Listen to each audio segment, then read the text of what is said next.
episode had me a little shaky. Like, you dosed your friend. You are not remorseful at all. He was like cool about it the whole time. I think he's laughing at it. I think Segura was right though that like Ari just is acting out that he's not remorseful. Like he probably really did care. He probably really felt bad. But just like at that point, there's no turning back. And then you like hear him explain what it was like being on the mall. I think it's funnier that he had Joey Diaz come over and he's like, they're like telling him stories with like the sunset. You would already had the heart attack. Don't even worry about it. If you're gonna have a stroke, you would already had it. Like, okay, cool, Uncle Joey. I'm listening to you. Let's just roll with this. Dude, so Joey seems like a fucking cool person to hang out with. Probably a little bit too hardcore for me, but yeah, because it's not. There's no shut off. Like when it's always like that. He's like right in my fucking lane. We're right in the gutter together. I can see that. Yeah, that's the craziest part about those guys is like, yeah. All right, how should we? Just we just rip it like we always do. We got no expectations. Just introduce. Just whatever. All right, so I get names right. Last name I know it's Chee. Connor Chee. Garret Bradford. All right, I'm gonna try. Garret Bradford sounds like the most white name ever too. Yeah. Dude, right? And Connor Chee sounds like he's gonna teach you piano and karate. Are you all Sam in the same Bradford? lesson. I got that. Having the name Connor Chee and then also deciding like to be like classical pianist. Dude, I was at the I'm gonna bar. whoop your ass if you don't book me. It was just an assumed thing. Like this guy's Asian. Isn't that a good thing though? Because Asians like they start real young and they're like forced into it. They're probably prodigies. Dude, yeah, basically exactly what you did. Maybe we're onto something here. Maybe. I mean, you were. There was. One time I was in the World Piano Competition, and I think the director like wanted to make a point that I was Native American because they get so many people that they don't never get Native Americans competing in the World Piano Competition. And because of my name, so they were like, they wanted to make this announcement. So they told the judge, like, make sure you let them know that he's like Native American. And he made this weird, and I didn't know they were doing this. I came on stage and about to play, and he's like, and Connor wants us to know that he is born in the United States and he's an American citizen or something weird. And I was like, God. So they were like, oh, so he's like, his parents were from China and he was born here. Oh, wait. So wait. Not that it mattered anyway, but it was like, it definitely threw me off before, like walking out. Everybody else, it was like silent. They did their bow and like you play the thing. And that was like, by the way, Connor Chee wants everyone to know that. By the way you started that sentence, you're like, yeah, so I was like competing in the world piano competitions this one time. Like, no, like I was, like my parents brought me this thing and I shut up there and there was like all these people. They dropped me off. They were like, you're competing for like, first prize. And I was just like in the world's piano competition. Yeah. I was like, whatever, dude. I was learning algebra and shit, and then I just, that was a prodigy. It was like 17 and under, so it's not that big of a deal. Arthur's on at 5, so let's fucking get this over with. Oh my God. So, another crazy episode of the Bernie Dyke podcast. I got some special guests today. I got Connor Chee, right? Did I say it right? Connor Chee and Garret Bradford. And with their powers combined, they form Wildcat Peak. And if you don't know who that is, well, I didn't either until they told me. And now that I know, you need to know about them. So welcome to the Bernie Dyke podcast, guys. Keegs Kota, episode 1 million. And we're out here just doing it. Working, huh? We're busy guys, bro. Cranking them out.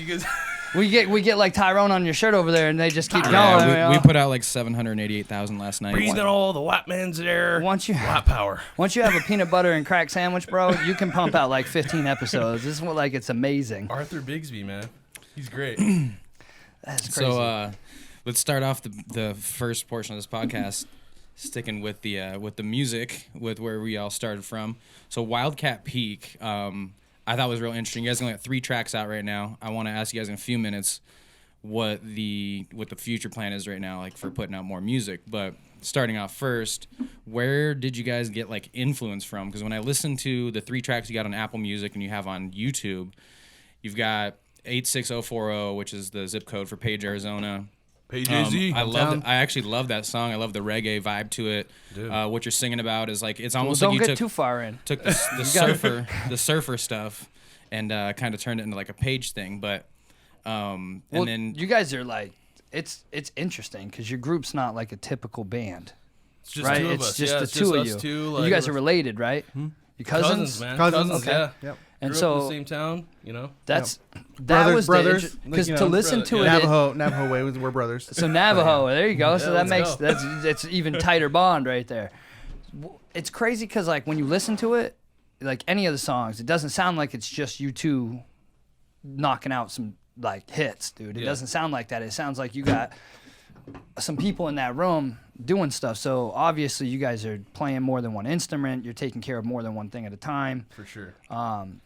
And you started I mean, this isn't new to you. You've been doing music for a long time. So where did you started playing piano when you were how old? I started playing piano when I was about 5. I started getting lessons when I was about 6 years old. Yeah. So at 6 years old, you're already playing piano, which that was one of the biggest things I always wanted to be able to do growing up. I just seeing people just fluidly run across those keys. Reading and, sheet music. Yeah, and just and being able to put like, it's kind of like a guitar, same thing. Like when you can just put your own expression from how you feel across those keys, it speaks so much more than a lot of other instruments because it's just so many things that you can do.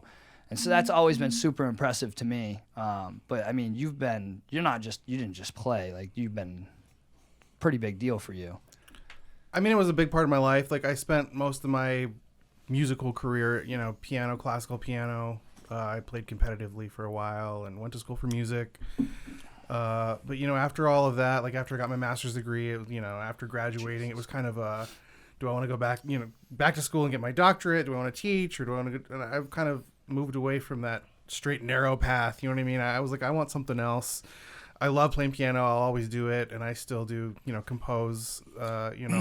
Solo piano stuff. But I also wanted to look more into like producing other types of music. Getting into other genres. And, yeah, because it's totally different. I listened to some of your back catalog, and it's super cool. And I like what you were talking about. You can definitely fall asleep to some of that stuff, and it's very relaxing. But then you listen to some of the stuff that you guys are doing now, which still has a very relaxing vibe, which Dakota was just like expressing. Has got that nice California. Yeah, like that. Cruising That was down Long Beach. When I listen to those 3 songs, that's the first thing I notice is like. The one song that's got no like vocals on it, it pretty much sounds like a hip hop beat, kind of like it's got some real fat bass to it. Car Bomb? Yeah, Car Bomb, which was like the original name that you guys are gonna use, right? Originally, yeah. That was our first song, or the first song that we actually wrote in the studio. What was the first song that we finished? Okay, so Yep. like we were saying earlier, there's been a lot of like artistic journeys that we had to go through to get to the point that we're at. Yeah, but like hiking to the top of Wildcat Peak or you something. know what I mean? Mentally. Mentally, for sure. Have you guys been to Page? Have you guys been up there? I've been there. I couldn't really tell you much So about it. I think I've been through Page. Yeah, I've been through Page a couple You guys times. know Lake Powell and all that? Yep. Dude, so, I mean, that was our big thing for 860 for hour. We're sitting outside, drinking beers, chilling, and that's our home, man. And just the water, being out there on the water, man, there's something about just being out there. There's something that you get from just being out there on the water, floating, and just... Yeah. So that's kind of where that song came from. You found a way to put it to paper. Yeah. So well, the thing I thought was interesting. So the Car Bomb sounds like a hip hop beat. It's got like this fat bass and like it's definitely like a driven beat. And then you've got 86040, this like kind of little bit psychedelic, like Definitely. Yeah. It's got a 311 vibe. It's to got it. a 311. That's what I've been trying to pin. Like the real calm. I've been trying to do that for 2 days straight. The real calm part of like 311 is what that sounds like a lot. Yeah, which, and then that's and then a win Awake, in my book right there because and then Awake, and then your other song Awake like is not hip hop nor the reggae vibe to it. It's got like this kind of slow pop vibe. So it's real hard to tell right now from the start like where your influence is and where you guys are heading with it because you've got like this hip hop thing, you've got the pop thing, and then you've got the reggae thing, and it's like I'm curious to see. That shit sound like something that was on the radio in like early 2000s. I was like stopped for a second. Like, did they remake a song? Like, what are they doing? It. Yeah. Well, no, because it sounded familiar instantly. And if it you sounded make like music, you understand when you can do that and emulate a sound or emulate something that you didn't steal anything, but it triggers that point in your brain that makes you. Now I'm digging in my brain, like, what is that's reminding me of? I've heard this before. You're kind of pulling the great. song from nostalgia, like the sounds you make. But that burns it into you because I was singing, I don't want to wake up in this house. and that's like the official Monday. I don't know if anybody's told y'all this, the official Monday song. Yeah. I posted the video of my dog getting pissed off at me yesterday because he didn't want me to wake him up because I had to flip the light on. And I was playing your song and I kept putting it up to his face. So, he's Monday, man. That Just leave me alone. I mean, probably a lot of people might think it's kind of dark, but I mean, there's many different aspects to that song that you can take from it. Like, I think we kind of wrote that song like some people are probably feeling down and, you know, they literally don't want to wake up, or it's a fucking Monday morning and you're like, oh shit, I gotta go to work now. You know what I mean? Like one of your lyrics in there is like something like, isn't my shift over, or is it my shift soon? Isn't it the end of my shift? Yeah, the end of my shift, which is the opposite of wake up. Like, isn't the end of my shift? But it is. That's when you wake up, though. Yeah. How many times you crushed a whole work day and then it ended and you walked out and you were like, I'm alive. Here we go. Yeah. I can be who I want to be. Like, yeah. Oh, yeah, there you go. That makes sense now. Hey, man. It's definitely so. It goes deeper. I got to ask you, you guys got some more stuff in the bank or what? We have the thing is we don't give me 3 and just walk away on me like that. We've got a ton of stuff that we start. Like I have no idea. Probably how have many, like 15, Pro 20 Tools, songs in the more computer than that. right More than sounds that. like my honey-do list. And it's just kind of when we finish a song, it's just we come back to one for whatever reason. We're inspired to finish something, and I'd we like come to back show you and, my logic. Yeah. And you go back and finish it. So we've got a bunch of stuff, and then if we do have like a deadline we set for ourselves, or okay, we're gonna get this much finished by this time, then we, that's a motivator to finish something we started. But I think a lot of the time we're starting new stuff, we get excited about it, and then we have a new idea, so we start something new. So we have a ton of stuff that we're getting together. We've got some stuff we finished. We got a new album that we're working on. We're not sure when we're going to release it yet, but yeah. You ever bring people in to just kind of sit down and listen, maybe re-spark something for you, or say, hey, that one really, that might be it, and you were like, oh, I was tucking that. See, that's the problem is, we write stuff, and at the time, sometimes it's like, dude, this is going to be the shit, and then we'll come in the next day, and it's like, I don't know. We'll wait on that come back one. to that. We'll come back to that. I mean, any good artist is their own worst critic. Yeah. So, well, I mean, Awake. Sure. I mean, we started that. We did just some real basic stuff, and there was not even really any lyrics at first, and we let it sit for a while. Did a bunch of other stuff, and then came back to it like, hey, let's really dig into this and finish it up. Yeah, one thing I really like too with Awake and 86040 is like how well you guys layered the instrumentals on there, because there's definitely like it's technical and complex, like how the instruments are layered, which isn't surprising from you. Like you compose and you've been playing piano for like your whole entire life. It's layered really well, but it's not too busy. Not there's not too much noise going on. Like you manage to keep the tracks like kind of low and slow. But when you break down the layers of instruments that are there, you're like, wow, there actually is more going on here than what it sounds like. Like the guitar comes in on 86040, the pianos are there, the guitars, like everything layers really good. And it was like kind of surprising once you sit and listen to it a couple times, especially like in my vehicle, like I have a pretty nice sound system in there, and I can really pick it apart a lot better than you can in like some just regular, earbuds or something like that. And that's one thing I really appreciated about it. It was like I appreciate that, man. Just hearing that from you, because I mean, it's hard. It's like you said, like the artist is their worst critic sometimes, and it's just like, you know what? It got to a point where I think this is what we've always wanted to do. Obviously, you, like even me when I was a kid, like music has always been a part of my life. Like I remember when I was a kid, my dad would record us doing karaoke. I have CDs in my car of me like 7 years old singing.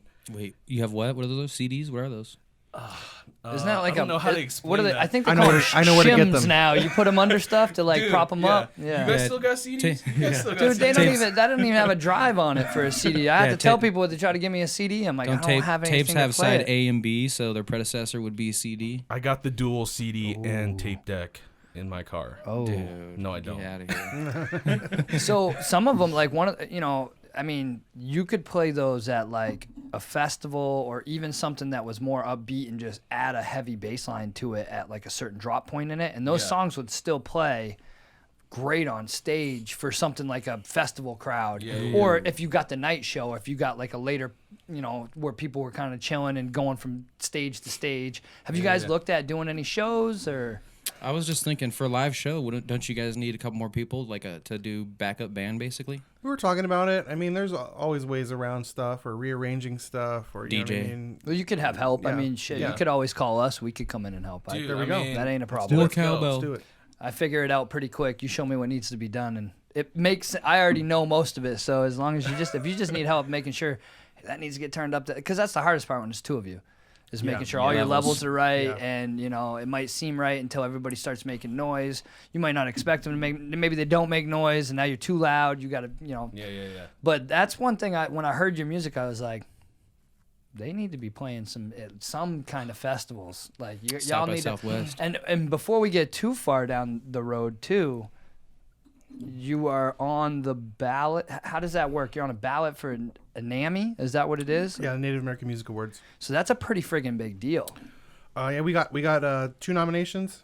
So after they do the nominations, then the voting's open to public. It's open right now, so the public can go in and the Native American Music Awards website. There's the whole ballot with all the Can we get a link to that or whatever so we can share it on the page? Yeah, that would be great because for sure. I did a little research on it last night because I was interested in what it was, which seems like it's a pretty big honor to even be nominated. It's an awesome show. It's an awesome. But do you guys fit it? Like, I was kind of looking at some of the other songs that were in that area, Yeah, which that actually excites me even more because I like to see that, and I think that makes bigger waves because there's a lot of young Native American kids coming up that they might not like. The other stuff's probably not for them. Where your music definitely falls into the category. I think You're relatable. we kind of like that different vibe. You know what I mean? We're not really trying to be like anyone. I mean, obviously we have our influences and stuff like that, but just I don't know. Yeah, but I didn't know what to expect. Like, if you do any research, right? There's not a ton, but there's some information on you guys. So you're harder to find. He's a little bit easier. Oh, yeah. But Dude. everything you find on him gives you this impression that, like, okay, Can we? this is gonna be like like a heavy piano. Because at first I had to like listen, like, all right, he's playing more than like, what is he using over here? That's not. He's not just playing like So a Steinway on the stage. Can we backtrack just a little bit? I move quick. No.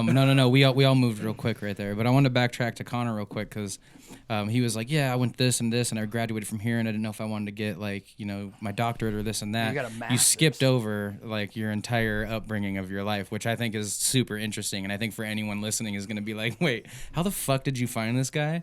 So like, People still wonder how anybody comes in this So like when room, I had looked you up originally, or I didn't even know Garrett's name actually. He just told me the band name, and we worked for like competitors at work. Yeah. And fuck that guy. Fuck this guy. And so I looked up Wildcat Peak, and then I saw Connor Chee, and I was like, oh, maybe his name's Connor. And then I looked up, and like, that's not him. That must be his cousin. And then I started looking you up, and I was like, whoa, like this is first of all something that I'd never thought I would come across this person. And for one, and second of all, when I told Keegan about it, he was like, okay, like is this guy gonna be like super like formal pianist? Like, Absolutely. exactly what you're getting. Is this podcast gonna be like a little bit different than what we're used to? And I just thought it was amazing. You started super young. You like won the world piano competition at like a young age, and then you got to perform at Carnegie Hall. And then how many competitions like that have you gone into and won? I mean, I was in the world piano competition, the young artists, when I was first time I did it. I was 12. I did it I think 4 times. I got a couple golds. And for the young artist competition, that's under 18. Yeah. So you won 4 of them between 12 and 18, basically. Yeah. And you played at Carnegie Hall, which that in itself is like just something that like a lot of musicians and artists would never even fathom or get to experience. It was an amazing opportunity. I'm always grateful for that.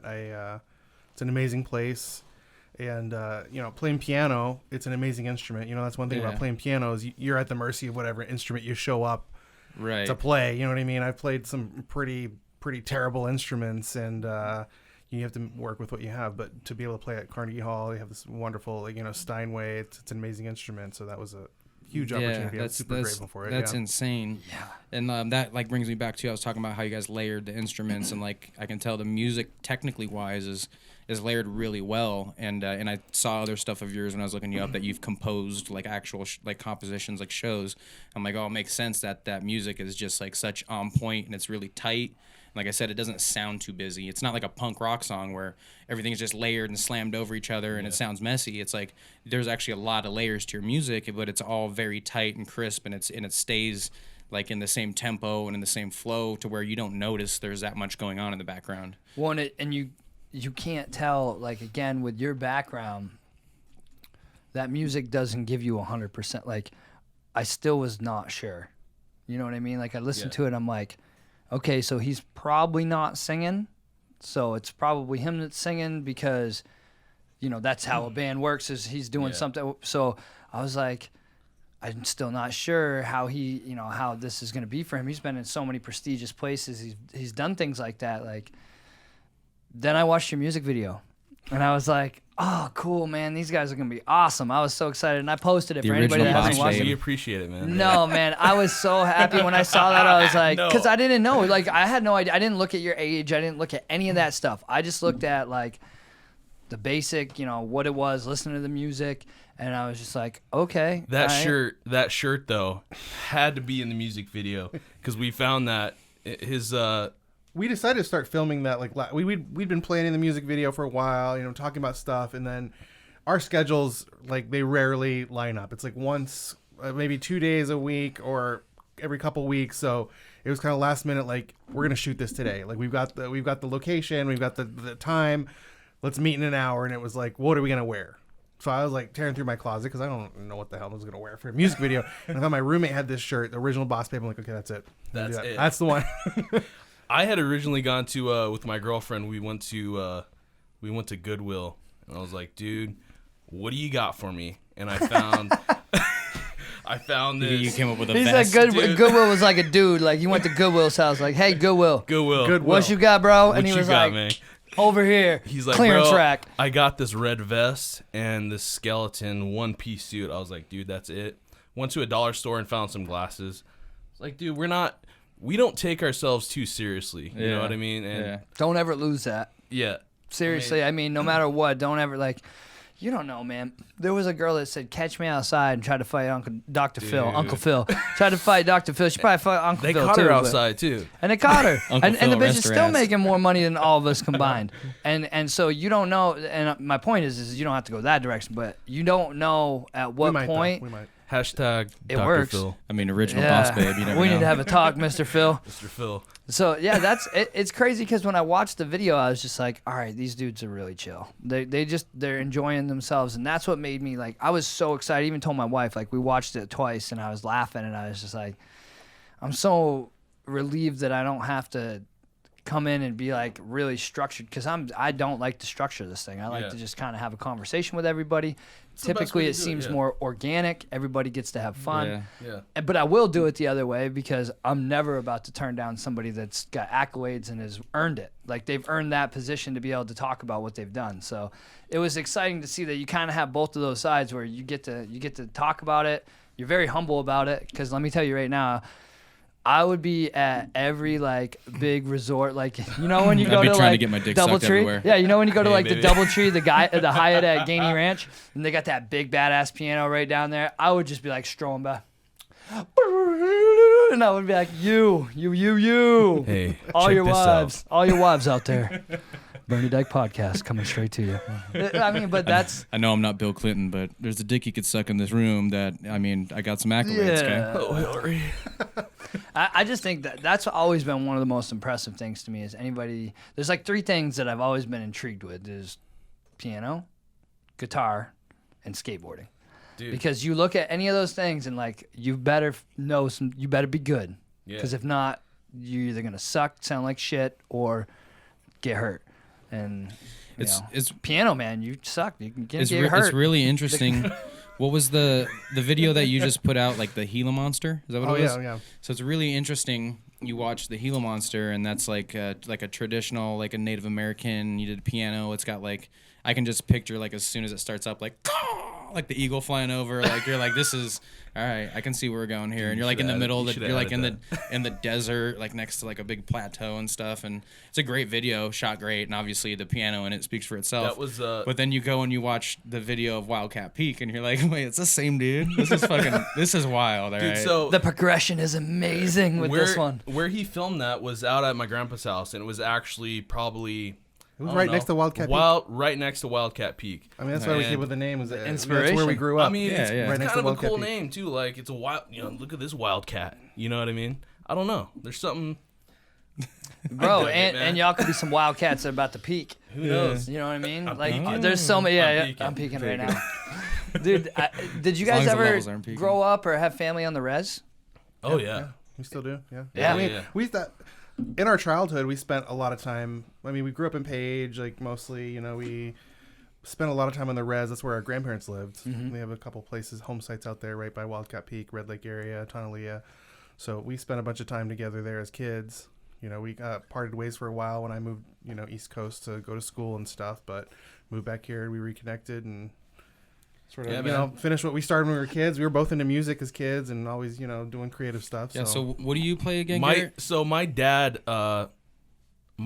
got me my very first instrument I got was a fucking Gibson Les Paul like Oh, shit. studio. He bought Yeah. you like a $1,200 guitar. I think he bought it off some drug dealer that needed some money or something like that. I don't know, but that was the first guitar to be I got. totally racist, Yeah, it was it a guy don't- that needed more money at the casino on the res, and he was like, "I'll fucking buy it, dude." I But, got you, $50. But yeah, I got that. But yeah, I started off actually classical music too, just like Connor. I played the stand-up bass, man.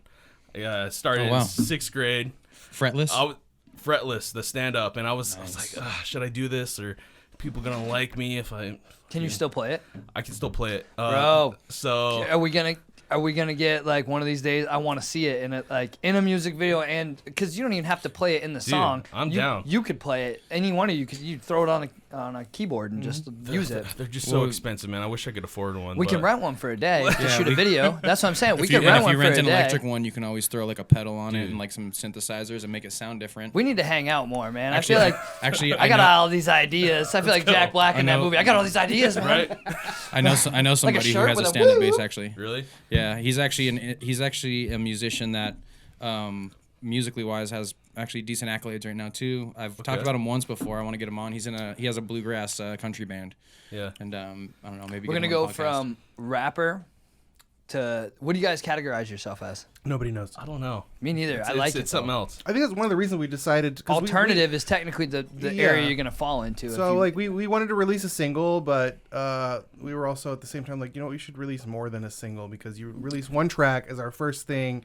People are gonna expect that. Yeah, Those I'm- three I'm, packs I'm already still- irritated. yeah. There's only You 3 can, tracks. Yeah, so but you those can 3 release, packs- You can release the 3 tracks, and you know technically it's still a single if it's 3 tracks or less, like Right. you know on iTunes or whatever. That's so we're the like, new thing is let's 3 add packs. they're pretty 3 different things, so it's like How long you know, are the songs again? Like 3 minutes or Dude, so. Yeah, they're- about Yeah, 3. The three. first one's about like 2. I was two gonna and a say 'cause half. that's something dude, minutes. Some that's ones the like thing 4, now. like That's the 3. thing now. You They're know, getting like, shorter. The It's tracks all are like getting it's shorter. all like minute 59 to like if you're up over 3 minutes and 15 seconds, you're pushing a song now. You're pushing. Yeah, it what are you way from for- 1980? Are you Metallica? Well, I mean, because it's the kinda way we funny 'cause, digest like, stuff. music I mean, like go back to the Baroque period, you know, like Bach or something. It was all about, you know, the songs were supposed to be short, you know, at one emotion. That's why they had these many dance suites. You know, your whole set might be pretty lengthy, but it's like 6 different little short pieces. You know what I mean? You're not supposed to mix the emotions. It was a bad thing. Which Then it expanded into, you know, as music went on, these big symphonies, and you know, people are sitting down for 45 minutes listening to one big work, and we've shifted now to session's where it crazy. was like a 3:30. You know, all songs should be about 3 minutes 30 seconds, and it gets shorter and shorter and shorter. Yeah. Which, It's- by the way, you did a great job. I listened to that most recent album that you've got on Apple Music and iTunes right now, and the way you said it's like short, like shorter tracks, like when Bach would do these shorter tracks, and then it's about the emotion. I thought you did like a fantastic job. I was listening to it, and you can't tell the transition from like one note to the next when the track changes. Like you're literally just still playing, but then all of a sudden like the speed or the tempo changes slightly, and like the emotion, you can really tell something changes. Because I was reading like the track titles, and I was listening to it. I was like cooking dinner, and then all of a sudden, the like feeling, the mood I had from listening to one track, I was like, okay, it kind of got me in this like somber mood. And I was cooking, and then all of a sudden like the next one was a little more like upbeat, and I was like, oh, is this that same track? I never even heard a note get skipped. Amazing And I album. went, by I the went, way. I Thank went you. back and looked, and like you literally like one track ends, ding ding, and then the next note is the beginning of the next track, and I'm like, there's not a single like space and time that was skipped there, and like all of a sudden like that mood just shifts and changes, and I was like, I've never listened to a ton of piano music. I mean, everyone knows like the class, like Claire de Lune, like all these classical songs and stuff that are really big. Twilight. Hashtag Twilight. But I thought it was something like new and refreshing for me to listen. It was refreshing to listen to something so classical that like had this this progression to it that just changed without even without a hitch. I didn't even notice it change until it was 30 seconds into the song, and I'm like, wait a minute, is this different now? But What's that it was good. process like? Writing that. You mean like having them kind of like relate to each other, or With flow that together, too, and or- just putting anything, just your start, because that's got to be completely different than how you guys are doing what you're doing. maybe only because I'm by myself when I do the piano stuff. But Are you in there freestyling? Or are you just writing it down by note? Like, what's your creative process on making one I'm of still those? trying to figure it out. I mean, honestly, it's like I don't know where music comes from.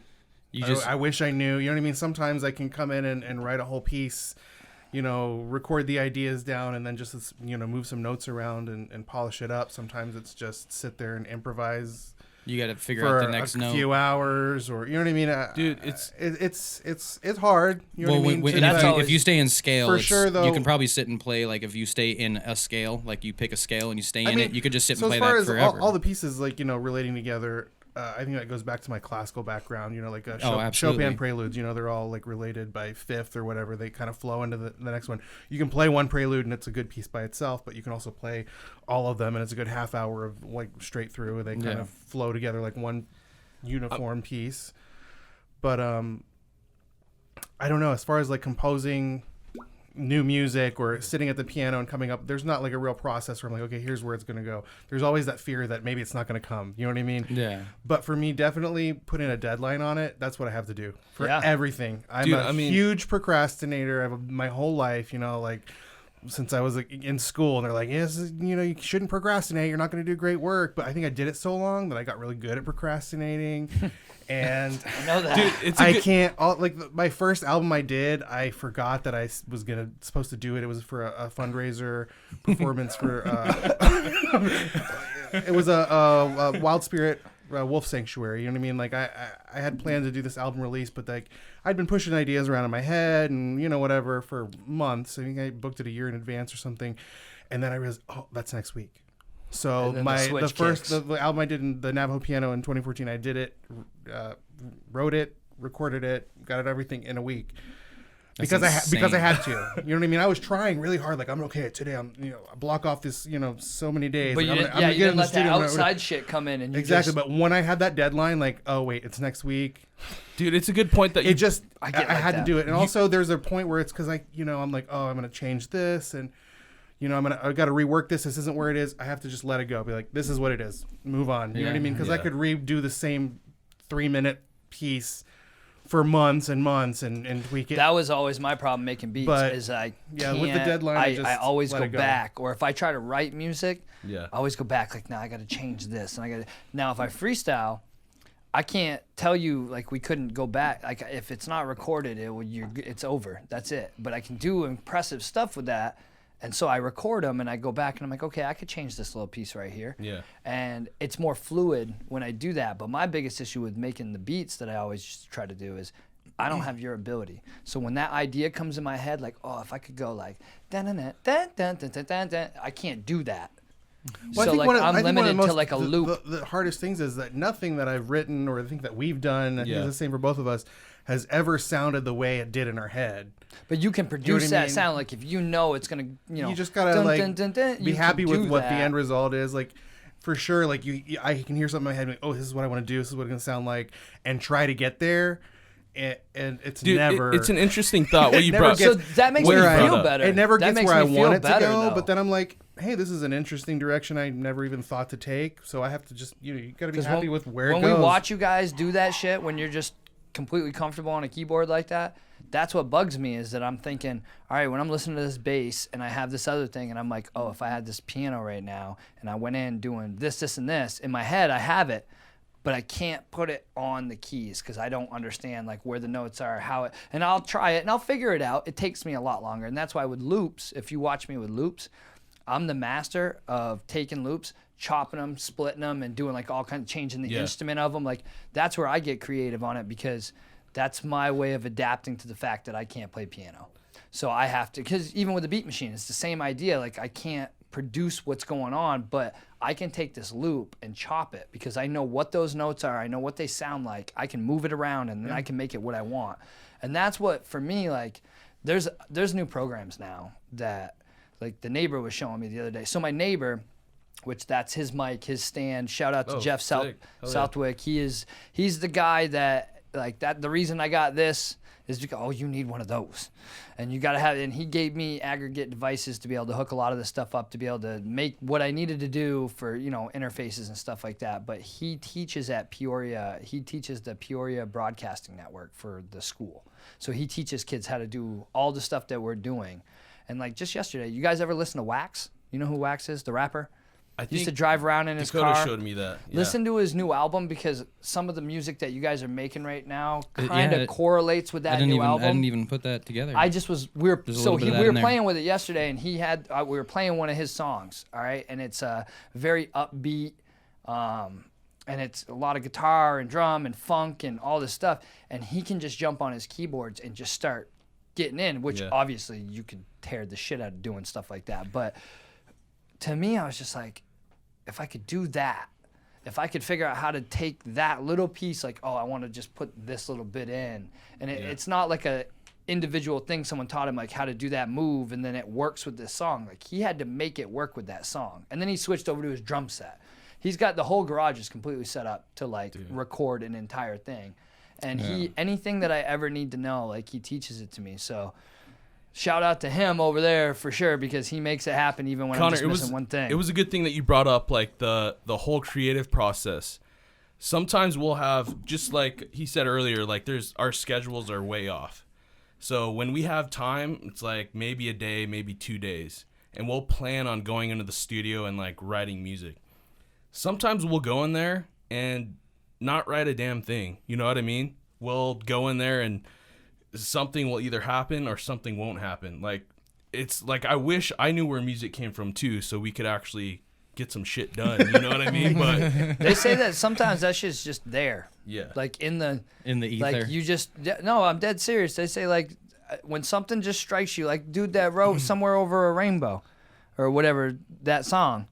That shit hit him in the middle of the night. He called the place, told him meet me at the spot. He went down there. Dude was like 800 pounds and recorded that shit in like that night and never had nothing after that. And like I'm telling you right now, they say ideas, all that stuff could just be, energy floating in the air. We could get into it. They say y'all want to do it? And 4 a.m. That's what they say. Yeah, that's when the freaks come out at night, my friend. Yeah. I mean, I'm waking up. That's what usually we're up spending going time to work. out there, spending time in Page, because I'm gonna totally shift this for a minute. But spending time in Page, y'all ever see anything up in the sky? I feel like we see stuff all the time, and it's just kind of like, it's an asteroid it's a satellite, bro. Like, don't even worry about it. I don't know. Me feel personally, like a lot of stuff here in the valley where you just kind of like assume. It's I almost crashed last year because of SpaceX. I thought that shit was. Dude, did you guys see that when SpaceX was going on? What the hell that blew my mind. I was driving, I almost crashed too. Actually, my buddy was like, brakes, and I'm like, hit the brakes. I'm like, what? And he's like, there's a car in front of you. I'm like, yeah, I didn't see it because I've been staring at this giant funnel thing up in the sky right now. Bro, we used to do that as kids. Like, we'd stand by the road and people would be driving by. We'd just be pointing up. And it'd be like, oh, there's nothing there. People would be like fucking looking like, what's up there? That's where music comes from. Yeah, it is. That's where it's from. We were pointing out the next song. It was like right there. We just couldn't reach it. It's right there, dude. People slowing down looking. Because I got a buddy out here that grew up on the res. You know him real well. Hicks. Sean. And boy. I think he might just be different though. Like he's definitely a little off kilter. But he's told me like that they see shit out on the res all the time. I know our grandpa's seen some stuff, But isn't Hicks? They're up like by Tuba City and stuff. Like it's. Oh, I don't know the areas. I just know like that's our neck of the woods. So our Wildcat Peak's about what 20 minutes from like probably Tuba 20 minute drive 30 minutes. You have to see shit out there because that motherfucker is flat as fuck. Except for Wildcat Peak and a couple other little. I haven't been out there in a minute. There's reasons why, but it's dude. He's wanted. Yeah. Only on the res. I just can't go back on the res. I just can't go. He's like, edit this part out of the podcast. Yeah. My name was Karen Snadford. That's some weird name out there. I don't want to talk about. You sold my house and spent all the money on a crack party. You should have been there, Rhonda. Should have been there. Sorry, that was loud. Oh, dude, I'm banging into the table. Girl, what you want? It's all right. Hey, don't worry. Keegan will just torture himself by editing all this little shit out, all the sounds in the background. I'm so past that at this point. All this shit's good enough and it sounds good enough at this point. I listen to professional people and I'm like not even as good. Trash, dude. It sounds so bad. I listen to podcasts that don't want to put video up, and it's hard for me because I work a full-time job and then come home at night and sit in this room. And it pisses my wife off because I'm in here and I'm grinding away trying to learn Adobe and all this other shit to make this, stand out. Yeah. To get, 2 likes and I get the views. I'm not always worried about that, but it's just the interaction we don't have as many views as Connor though. I can tell you that. No, man, share it up, man. Let us get some love. But I was looking at it's tough because we definitely put a lot of effort into doing stuff like this. And I mean, and dude, if you're doing, there's no way you're not going to do it. I see it that way. Like if you're doing something, even though it's shitty right now, I think if you keep doing it, no, I'm not saying no. I like the podcast, but like even though what you're doing is pretty shitty right now. No, like I that's put competition right there. I put it in my perspective because obviously I'm not up to Connor's par. Like I see myself as you know what I mean. So even though I'm kind of shitty right now, like it's gonna get to a point if I keep working at it. I listen to my first ones. I do. I go back every now and then, just spend a couple minutes listening to it. To remind yourself how far you've come. And just see like. I didn't say you guys were shitty though. Don't take it that way. No, I like that. I don't know. I think it's like the process is shitty. You know what I mean? Like you post something out and you, no matter what, like looking back at my old stuff, I try not to. I can't watch my own stuff. You know what I mean? Oh, I hate and it. There's definitely been like I post a video and it gets a ton of views, then post another one and it gets nothing, and timing's that's the shitty part. You know what I mean? Weird. Like the fact that you just can't predict what's gonna happen, and it's great now that everybody has sort of this access to get content out. You know what I mean? But it's also terrible because it's so saturated people that they have to sort through the shit to find something worth watching, worth listening to. It's so fucking saturated that we're watching 8-year-old kids open toys online. Then we got a fucking world class pianist over here that's got 1.1. He's got 1,600 views on John Lennon's fucking Imagine, and I'm like, he did a fucking amazing rendition of it. I forgot that's. But there's kids opening presents online that are like got fucking 9 billion views. Well, and that's actually we're starting to review. We're gonna do what do you call that when you like watch the music video and you kind of like reaction videos and stuff? Yeah. So the neighbor approached me about it yesterday because he's a teacher and he's 55. I'm about to turn 35 in April, and he was like, I think it would be cool because all my students will pick the music, so they're like 17. And he's like, they're going to pick the music. We'll sit down. We'll film it. We'll watch it. And then we'll have our reaction to it. And I said, honestly, I just want to do it so I know what the fucking good music that's coming out because I'm getting burned out. Like, I wake up ever since it was Wednesday, the new music, or was it Tuesday or Wednesday? The new music used to drop on a Wednesday or a Tuesday. Yeah, Tuesday. It was always like I would go down to Coconuts back where I'm from. Like I remember when they had the coins, you could get the coins. That was their gift card. Like I would go get 2 new CDs to 3 new CDs every week. I was the music guy in New Hampshire. Like if you had a party CD that was a mix, good chances it was mine. And now I made 1,000. And now, yeah, man. And now it's fucking. What do? It's Friday. I jump up in the morning on Friday. I pay for Apple Music for my whole family. I'm probably the only one that actually uses it.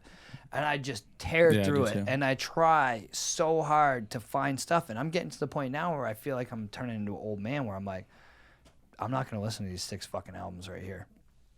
I don't know any of these names. They sound ridiculous. It's a lot. And I need somebody to be like, well, you have to watch this and listen to it. Because I found a artist the other day that St. John was one of them that I heard of him forever and I just wasn't into it, and then I heard it and I was like, this is a new age Kid Cudi.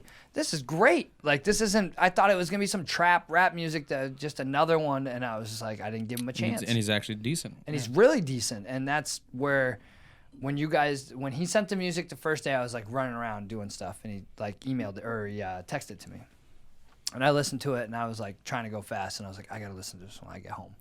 Like, I can't listen to this right now. I'm not listening to it. Because I was like, sounds like, I know what it sounds like. And I was like, but I can't put my finger on it.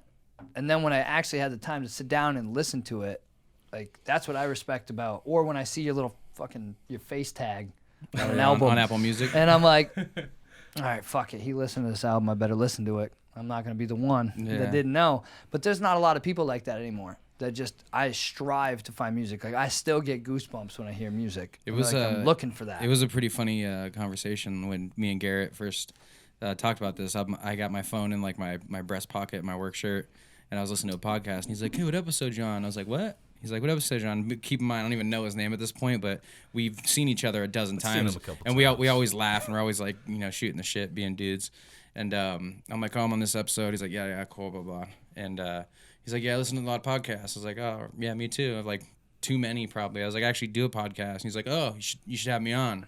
I was like, "What's up?" I was like, "Why? Dakota? Yeah, why? I love podcasts, why the fuck would I have you on the podcast? Like, what do you do?" And then a little while later, he's like, "Yeah, my band, check it out, look it up."